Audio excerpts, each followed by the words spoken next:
I had spent a few days in Austin visiting friends. I live in Louisiana, so it's sort of an all-day drive. On my last day in Austin, my old friend Tom had commented on my Instagram story asking when I leave, and I said today. He told me he lived an hour outside of Austin, which was actually in the direction home for me. I hadn't seen Tom in years, and it would be nice to catch up. He said I should stop by, and I said sure, why not? I set my GPS for Tom's address, and it said about an hour-and-a-half drive. Tom and I had been friends back in high school, but lost touch after graduation. We followed each other on social media, but hadn't really spoken in years. When I pulled up, I noticed his house was a little old-fashioned. It wasn't run down or anything, just aged. The wooden porch creaked under my steps, and when he opened the door, I caught the scent of old wood and something rustic, like an old cabin in the woods. Tom was of course very welcoming, giving me a big hug and pulling me inside. Some friendships stay just as pure no matter how much time passes. The inside of the house was just as old as the outside. The furniture looked like it had been around since the 70s, and every step I took on the hardwood floors let out a small creak. It felt kind of Texas, I guess. It was kind of charming in a way, like stepping back in time. We sat down in his living room, catching up on life, drinking whiskey. It was like 5 p.m. by this point. One drink turned into two into three, and before I knew it, I was pretty drunk. The warmth of the alcohol made the room feel smaller, cozier, but also heavier. Hours passed like minutes, honestly. We were having such a good time catching up that eventually he dropped the question I knew he'd ask. "Hey man, you got a long drive back. Why don't you crash here for the night?" he offered. I hesitated, but he was right. I wasn't in any shape to be on the road. I said yeah, good idea, and asked if I'd take the couch we were on. And then he said, nah, I got a spare room. It's nothing fancy, but it's better than the couch. That was good enough for me. We ate some Chinese food that we had delivered, and after a while, he led me down a short hallway to the spare bedroom. I didn't pay much attention to the inside of the room because I was hammered. We both were. But I remember the air in the room was still, like the room hadn't been used in a long time. I barely had time to register my surroundings before I collapsed onto the bed, completely exhausted and drunk. Sometime in the middle of the night, I woke up. My mouth was dry, my head was spinning, and the room was dark, except for a little bit of moonlight sneaking in through the blinds. That's when I saw it. In the far corner of the room, on the closet door, there was something hanging. At first, it looked like a long black trench coat on a coat rack, but as my eyes adjusted, the shape of it felt wrong. It had a broad upper portion, almost like shoulders, and the way it hung made it look less like fabric and more like a silhouette. My heart pounded in my chest. I didn't remember seeing that when I stumbled into the bed, but I had been drunk. Maybe I just hadn't noticed. I rolled over, trying to ignore it. It was just a coat, nothing more, but I couldn't help myself. I peeked again, still there. I squeezed my eyes shut, took a deep breath, and forced myself to sleep. I don't know how long I was out there before I woke up again. It wasn't just discomfort that pulled me from sleep. It was sound. A slow, soft creaking, like someone stepping carefully on an old wooden floor. My eyes shot open. The room was dimly lit now, dawn creeping through the blinds. I turned my head toward the corner, and my stomach dropped. The coat was gone. I sat up so fast that my head spun. My body was buzzing with a sickening mix of fear and leftover alcohol. I scanned the room, my heart thudding against my ribs. There was nothing in the corner, just an empty closet door. I threw the covers off and rushed to Tom's room. He was snoring, completely unaware of the panic storming through me. I shook him awake, which took a lot of effort considering he was out from all that alcohol. He finally woke up very confused, rubbing his eyes. "The coat," I said breathlessly. "The one on the coat rack in the spare room." He squinted at me, confused. "What coat?" he said. "The black trench coat, the one that was hanging on the closet door. It looked like a person almost." Tom sat up, looking more awake now. "I don't own a trench coat, man. I don't even have a coat rack in that room," he said. I stared at him, waiting for him to say he was messing with me, that this was some kind of joke, but his expression stayed serious. "Come look," I said. He sighed, but got up and followed me back to the spare bedroom. I pointed to the exact spot. "It was right there," I said. Tom scratched his head. He asked me if I was sure I wasn't just dreaming, but I said I know what I saw. I insisted, with my voice shaking slightly. "I woke up and it was there. Then I woke up again and it was gone," I said. We stood in the room for a few moments, both of us feeling the same eerie silence pressing in on us. Tom finally exhaled and shook his head, agreeing we should check the house just in case. We searched every room, every closet, every corner. Nothing. No signs of forced entry, no weird coats hanging anywhere, nothing that could explain what I saw. Eventually, Tom tried to convince me that maybe I had been in some kind of half-dream state, seeing things that weren't there. I wanted to believe that, really. I didn't want to think about the alternative. As soon as the sun was fully up, I grabbed my stuff, said goodbye, and hit the road. I almost felt guilty leaving him alone after that. The whole drive back to Louisiana, my mind kept circling back to that moment, waking up to that coat-like figure staring at me from the corner, the way it was just gone in the morning. Maybe Tom played a cruel prank on me, but to this day he's never admitted to anything, so I doubt that. Or maybe, just maybe, there had been someone in that house watching me sleep, and they decided to leave before the morning came.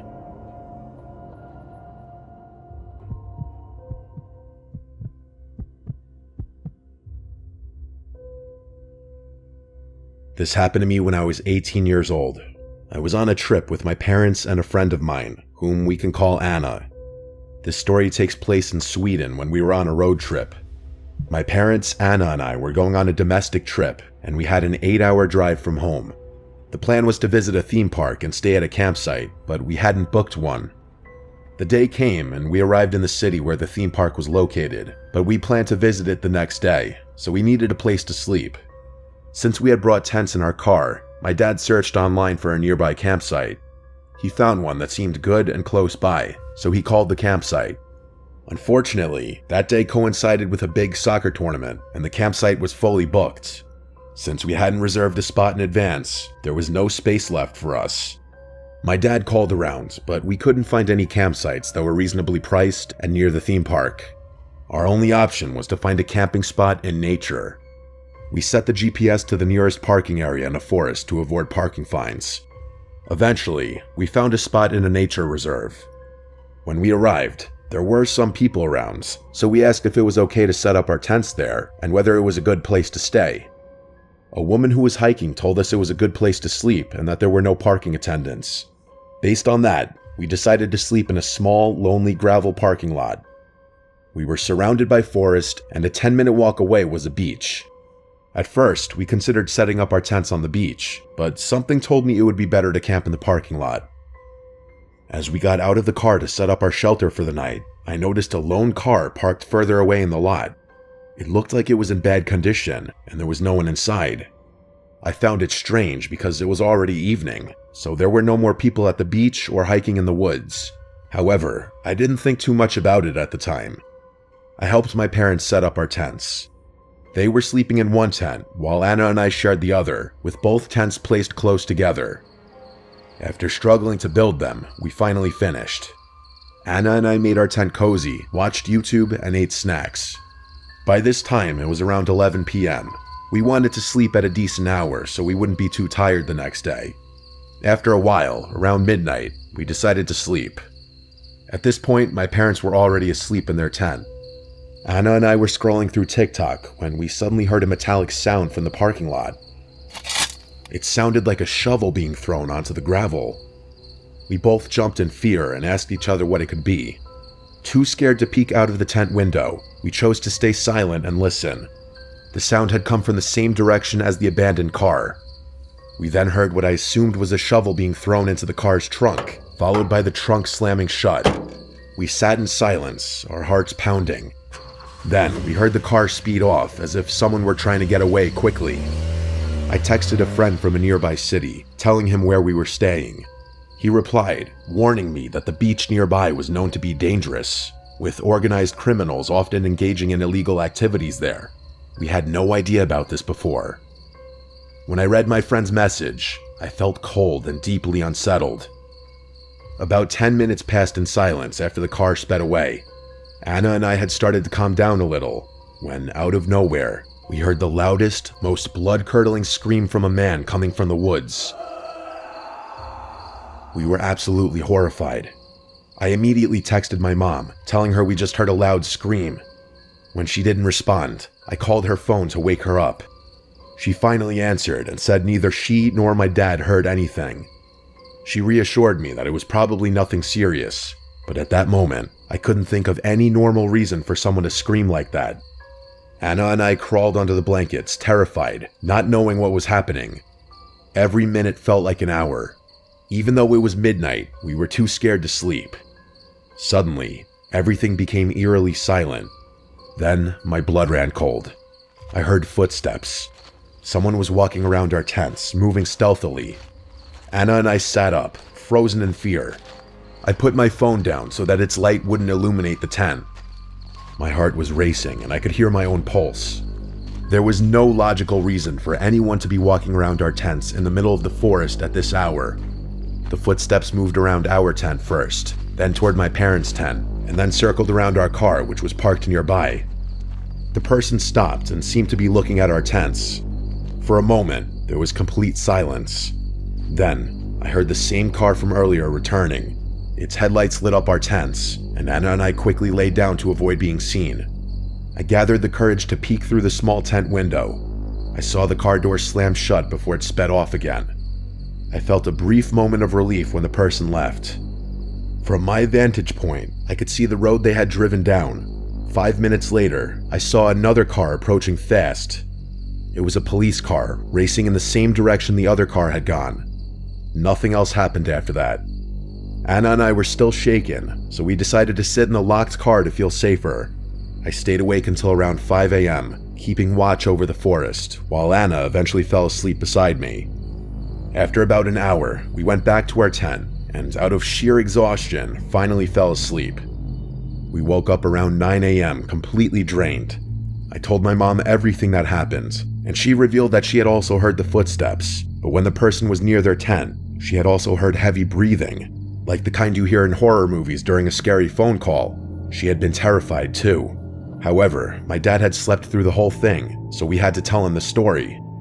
Without hesitation, we immediately packed our things and the tents, eager to leave as soon as possible. None of us wanted to stay there any longer. Despite the terrifying night, we had a good time at the theme park later that day. However, that evening, I decided to research the forest where we had camped. What I found made my stomach drop. Just a short time before our visit, a man had been murdered there, stabbed to death due to gang-related debts. Even more disturbingly, 2 men had gone missing from that exact beach and had never been found. I couldn't stop thinking about it. What if the person walking around our tents was a dangerous individual, checking to see if there were any witnesses? What if we had been in serious danger without realizing it? Even now, I still think about that night. Who made that horrifying scream, and why was someone using a shovel in the middle of the night in a forest? And the police, what exactly were they chasing? I guess I'll never know.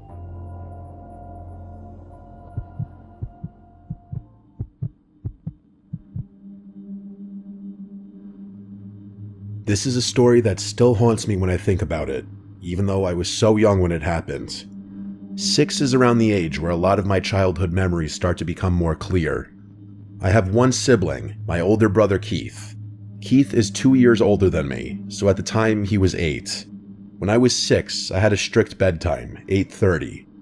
If I didn't abide by it, or our dad caught either of us up past our bedtime, we'd be in serious trouble.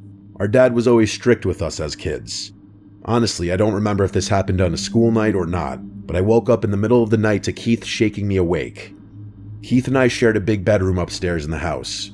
My parents' room was on the first floor of the house. I was confused why Keith was waking me up until he told me in a whisper to be quiet and listen, and I did listen, and I heard what he was talking about. It was our mom's voice calling for us downstairs, but it was in a very quiet, whisperish type of voice. I was going to get up to go answer our mom, but my brother told me not to. He said that he didn't think it was Mom. I told him to stop trying to scare me. I remember being so mad at him. He told me to go closer and listen, so I got up and went towards the bedroom door. Right outside of our bedroom door was the little hall that led to the bathroom and another bedroom that our grandma would sleep in whenever she'd sleep over. Directly to the right, when you leave our bedroom, was the stairway downstairs, which had a door as well. I put my ear up on the bedroom door, and I heard the voice clearer. It sounded like our mom's voice, calling our names. "Keith, Mikey." I said to Keith, "That's Mom," and he said, "No, it's not." Somehow, as a 6-year-old, and as the little brother, I found myself being the one confident enough to open our bedroom door and then listen through the stairway door. But now, the voice stopped. I whispered to Keith that Mom walked away, and again he said, "That's not Mom." I kept telling him to shut up and that he was scaring me. I unlocked the stairway door and slowly pulled it open to avoid making noise, and when the door was open just enough, I peered through the opening. At the bottom of the stairs was clear as day the silhouette of a person, a woman, but right away I knew it was not our mom. Whoever it was, she saw me because she said, "Hi sweetie, come down." Immediately I shut the door and locked it and went back into our bedroom and locked that door as well. I started to cry, and Keith kept saying, "I told you." We both agreed to start screaming as loud as we could on 3 to wake our parents. So on 3, we started stomping on the floor and screaming as loud as we could. It didn't take long for our parents to barge up the stairs pounding on the locked door. At first, our dad was pissed about the door being locked, but as soon as we let them in, they saw that I had been crying and we were genuinely disturbed about something. They listened to us. My mom was particularly concerned after telling us she was not at the bottom of the stairs and she was not calling our names. She asked what the woman looked like, but all we could say was we couldn't tell. Meanwhile, I remember our dad running downstairs to, I guess, look around for the woman. After a bit, our mom kissed us goodnight again, and I'm pretty sure she told us to lock the doors, which was a first. I was too young to catch on, but it seemed as if our parents knew exactly who it could have been. Keith and I looked out the window when we heard the doorbell after a while, and we saw a police car outside. We wanted to go downstairs, but we stayed put. I remember we begged our parents to tell us who it was and what happened, but our parents would always say they didn't know. They would also say they're proud of us for not going downstairs. Personally, I think they did know who it was, and to save my brother and I from any kind of further trauma or fear, they just never told us, because the last time I saw my parents for dinner, I asked them about it, and they still shrugged it off as some random intruder, but that never explained how that woman knew our names.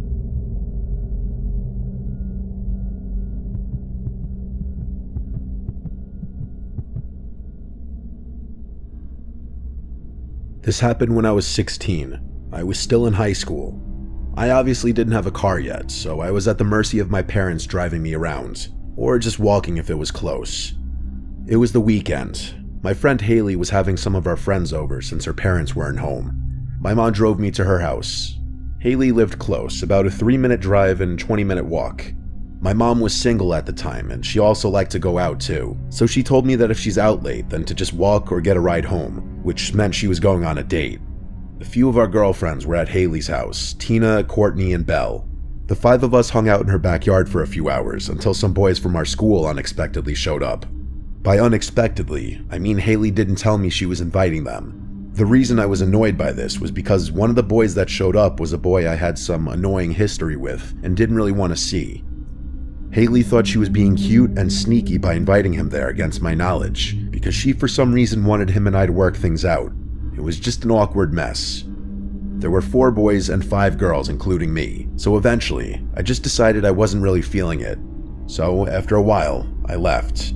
I'm sure after I left that some of the others started to leave shortly after because it was already late, but I just didn't want to be around those boys.